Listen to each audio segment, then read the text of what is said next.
ព្រឹកអើយព្រឹកស្រាលខ្យល់បក់ល្វើយវើយភ្លឺដីក្រហមនៅល្វើ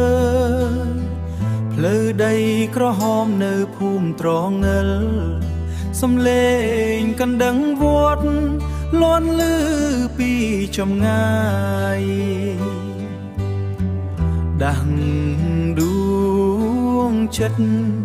ឲ្យនឹកអនុ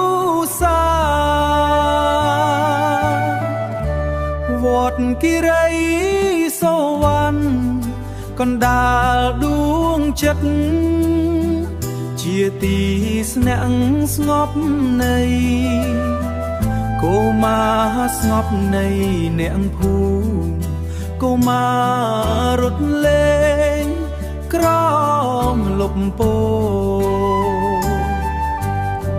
ស្នាញញឹមនៅថ្ងៃកុមារ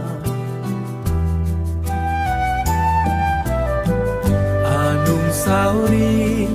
វត្តគិរីសូវ័ន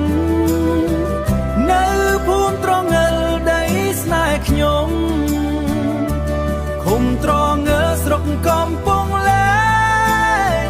ខេត្តកំពង់ឆ្នាំងមិនភ្លេចឡើយខេត្តកំពង់ឆ្នាំងមិនភ្លេច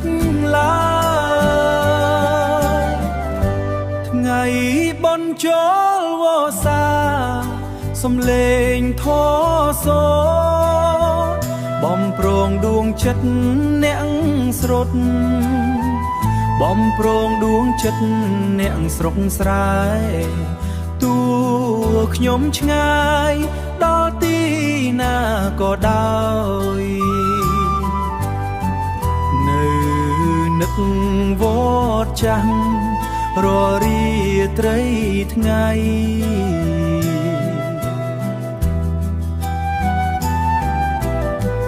អនុស្សាវរីយ៍វត្ត